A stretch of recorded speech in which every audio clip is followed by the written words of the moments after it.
Here as we get back underway to start this second half. Here's Jones to bring it out of the end zone. And he'll be stopped right around where he would have been had he gone down to a knee, maybe a yard shy of there at the 24. At their own 24-yard line.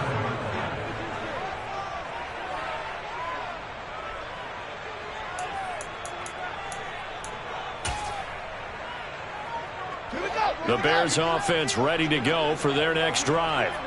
We'll see, Charles, if they had a chance to hit the reset button at halftime. They have not scored. They're facing this big deficit.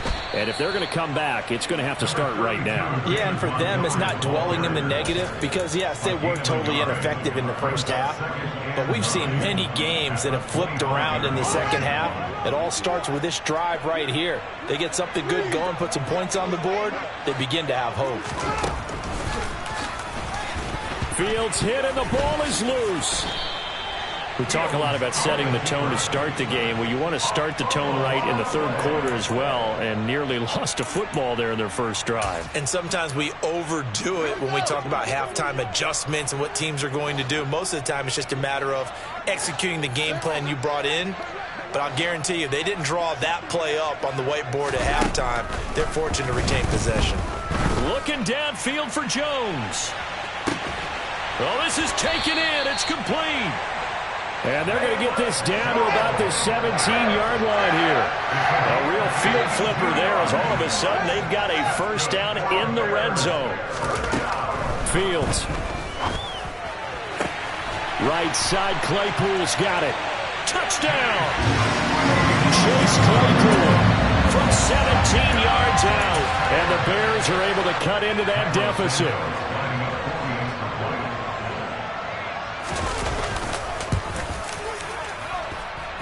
Santos able to tack on the extra point, and it's now a 28-7 ball game. Now after the touchdown, here's Santos to kick this one away. From the end zone, here comes Williams.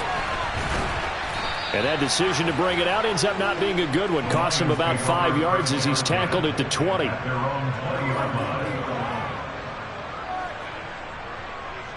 The Lions offense ready to kick off their next drive. And they were terrific in the first half, built up a sizable lead, and it's just been cut into a bit following the opening drive score on the other side. But this is a unit that has to be itching to get the football again. You could say that again. They've got to be pretty eager because, let's face it, they've had to sit through halftime, then sit on the sidelines and watch that drive. So you can bet that they're saying, let's get on with this. We got to go out there and get some more points.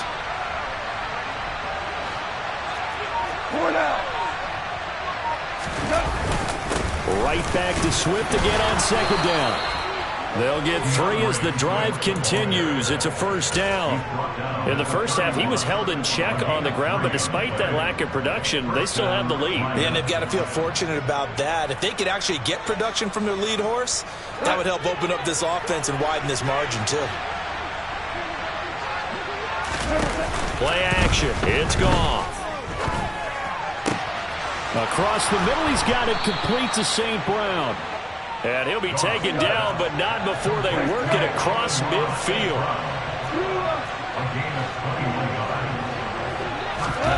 On first down, it's gone. That was complete. He finds Shark. And he's going to be marked down just inside the 35. And while we may be looking at the scoreboard, this offense certainly is not, because they're showing no signs of backing down, even with a 3-score lead here in the third quarter. I think they keep taking their shots. They've seen blown leads happen throughout this league. They don't want to fall victim to it themselves. So 1st and 10, and if they score on this drive, might have to start digging in our second half blowout material. Go off a handoff here to Swift. And nothing much materializing there on the first down run. He'll get a couple, and that's it. The way things have gone in this one, the running game's been something of an afterthought, and that's not been too bad for them, has it? Yeah, the offensive returns have been good, but I guess we figured he in the ground game would be a bit more involved.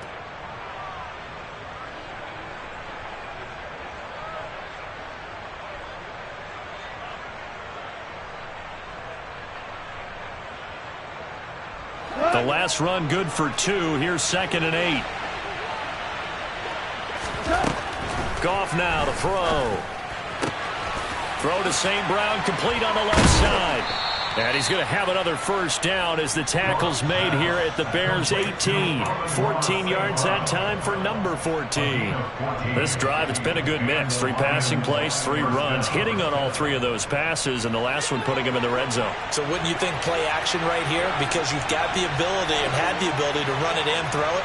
Go play action and take your shot at the end zone. And this is going to be intercepted.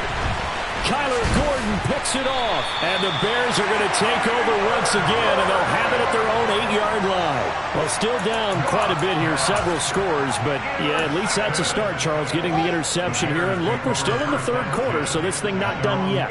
You're right about that, Brandon. This defense, they haven't quit on this game. They stayed with it and got an interception and handed the ball back to their offense. And what you wonder about is the team that just threw that interception, they've got to be careful about developing a sense of complacency and thinking this game is over. The last run got a couple. Here's 2nd and 8.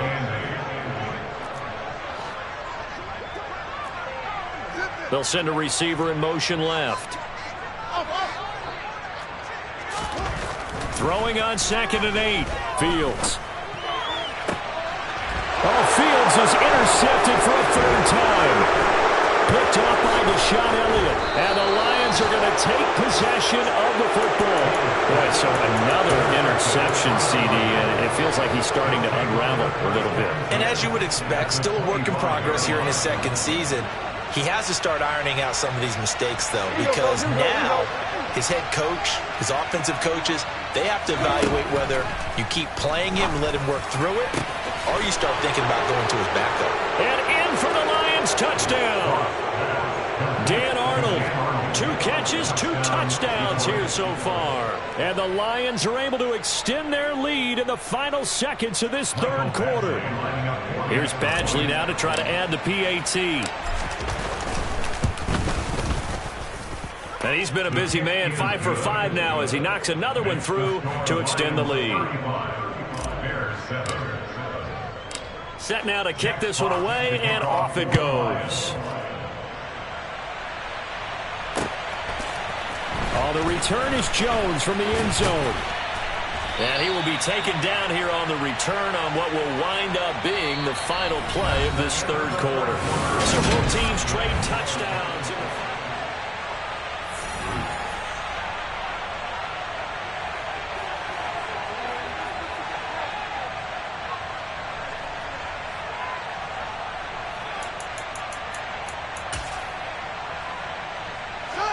At the line, prepping for their next drive, the Bears offense.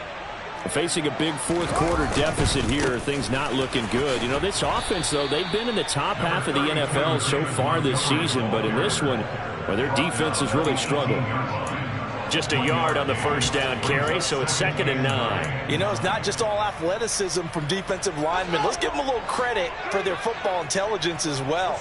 Read and react by them, understood the play call, and stacked it up and stuffed the run.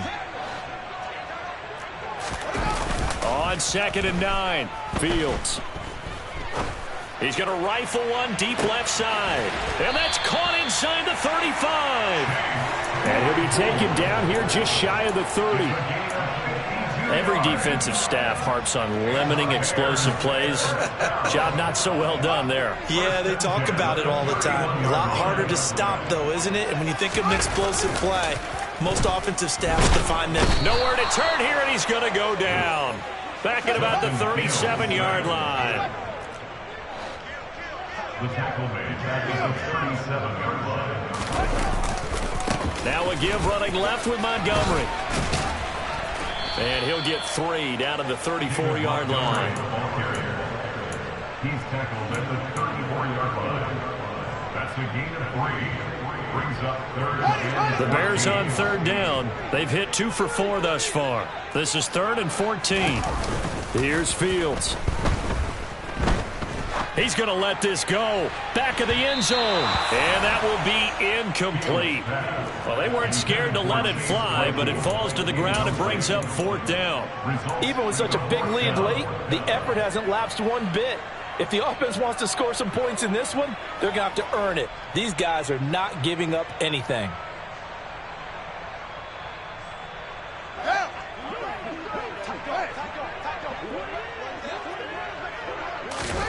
Fourth down. Fields has to have this one. He's got a man open. It's Chase Claypool.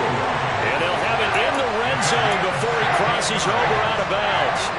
So this drive going to continue following the conversion on fourth. Here's 1st and 10. From the red zone now, they'll look to throw.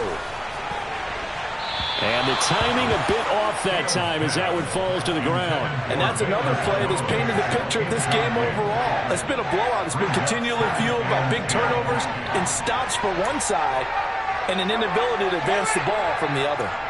An incomplete pass on 1st down. That leads to a 2nd and 10. Fields now to throw. Open man completes it to Claypool.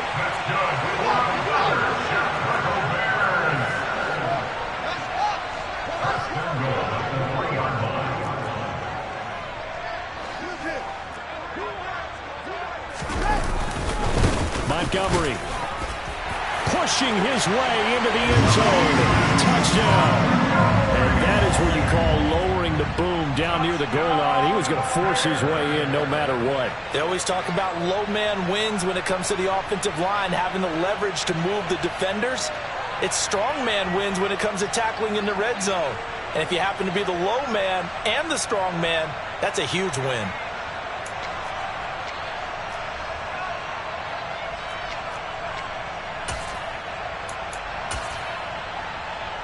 Now the Bears keeping the offense on the field and going for 2. They're going to try and run. And he'll get in. And they're going to draw themselves 2 points closer. They go with the option on the 2-point try, and the decision to pitch it worked out. Almost felt like basketball, didn't it? Remember the dribbler, draw, drive, and dish? How about that one? Drew everyone to him, dished it to the running back. He takes it in. And the Lions are able to cover this one up. And he's able to take it across midfield before going out of bounds. Well, 4th quarter, they felt like they needed the football back. Unfortunately, they couldn't get it. And I know we brought analytics into the game, and someone has said here that the data says that when a team's expecting an onside kick, 80% of the time, the team expecting it, they do actually recover the ball, which is what we saw here. I just wonder if that number is much more of a anecdotal type of a number. Kind of like when the coaches tell us, well, when you score on special teams, 93% of the time you win the game. I'm still waiting to see that number is empirical. Throwing on 1st down, but this one winds up to be incomplete. To give you an idea of how accurate he's been throwing the football, we're in the 2nd half. That's just his 2nd incompletion. Well, if he's that locked in, that means everyone's locked in, because to me it's like throwing a no-hitter in baseball. The pitcher may get the credit, a lot of people making plays behind him in the field. On 2nd down, Swift. And a pretty big hole as he's down to about the 40. They get 7 out of that, so they're left with a 3rd and 3. Brandon, I've got to think this offensive line has got some smiles on its faces. And I know it sounds crazy, but they practiced for this back in training camp. They knew they'd be in situations where there'd be extra defenders in the box coming after them. Oh, he tries to force it in, and it's intercepted. Eddie Jackson picks it. There he goes, right side. And they will score a pick-6 for Bears touchdown. This game's still fairly well in hand, but I think now you go conservative, don't you? Go into your shell, just run the football? I think you have to, but you also have to tell your backs, make sure you're really protecting the football, because you're going to run into a stacked defensive front, which is why they were throwing the football before, trying to make sure they just get their backs, really beat up in that situation. Now, good luck to them. And this one travels out of bounds, so unsuccessful there on the onside kick try.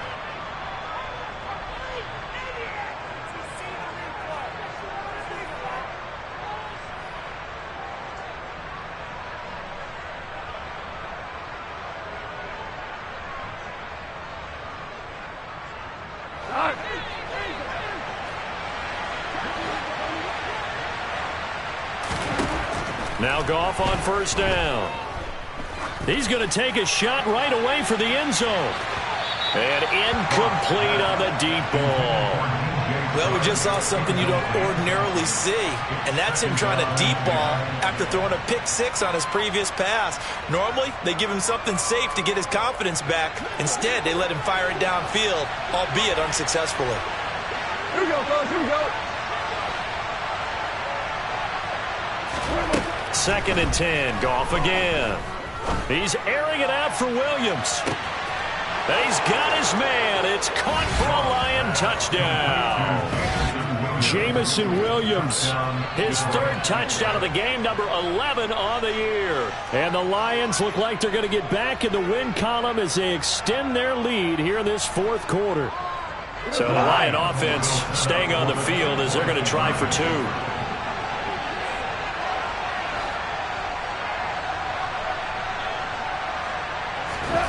Goff looking to throw. Complete at the 1. And he is into the end zone to bump the lead up 2 more. And around the goal line, especially on 2-point tries, sometimes the QB's best friend is that big target, the tight end. I love how you described it because you know he's going to have some length and some catch radius as well as a big body to keep people away from the football. And a short kick taken at about the 16. And they'll have good field position here as he's out of bounds up at about the 34-yard line. The Bears offense ready to go for their next drive. Well, I think that the folks here had hoped that maybe this home atmosphere would carry their guys to a surprise victory, but it does not appear that that's going to be the case. There's too much to handle on the other side in this one. They take a shot downfield there, but it winds up falling incomplete. That's coverage you'd expect to see in a tie game late. Not in a lopsided game like this. They are not letting up. Going up the gut, Montgomery. And he'll work this one up to about the 38. Just 2 minutes remaining here in the 4th quarter of what has been a one-sided affair. They'll need 5 on this play to move the sticks.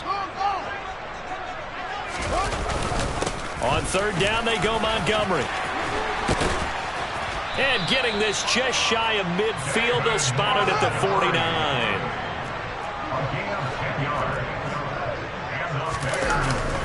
First down, here's the run with Montgomery. And he's going to get a solid gain of 9 before being brought down. 2nd and right at a yard. The last run got 9. That leaves him with 2nd and a yard.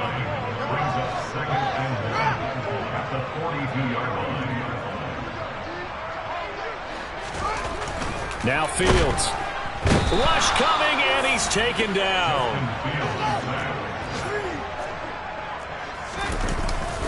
Up the middle, it's Montgomery.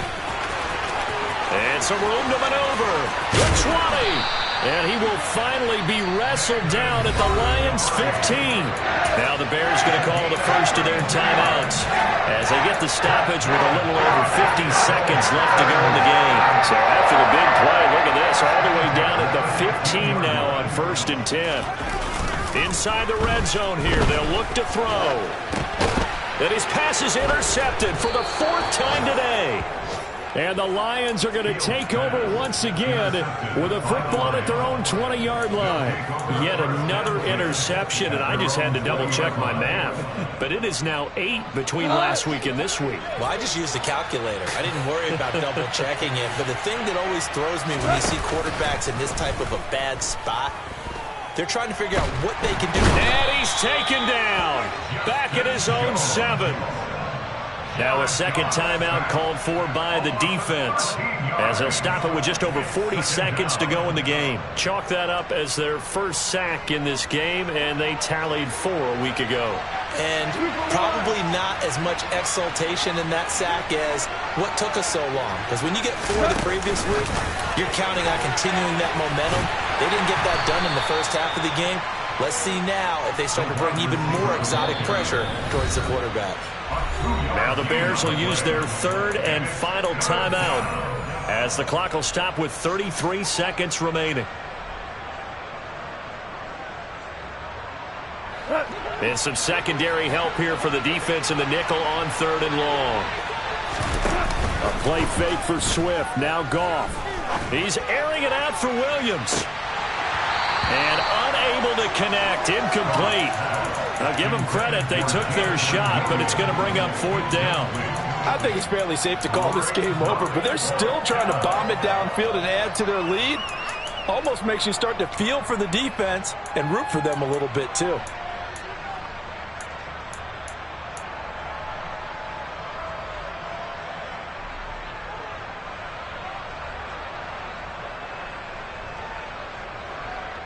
Here comes the Lions punter now, as his first punt will come from inside his own end zone.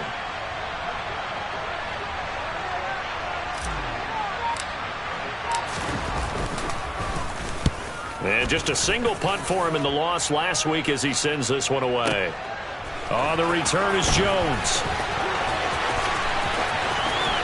And he'll be out of bounds, but able to get it up past the 45. A very good return that time. 18 yards. And control of the football, switching hands here with very little time remaining in this contest. At the line, prepping for their next drive, the Bears offense. Where we stand right now in the 4th quarter, this one pretty much out of reach. And, Charles, I know they're going to be disappointed about several things with this ball game, but the self-inflicted wounds, they've had several turnovers. You would have to think that's going to be something they're going to discuss heavily in the film session in the coming days. You're absolutely right about that, partner, because they're going to have to sit in that film room and watch every error that they made and figure out how to not do it in the future. And mentally,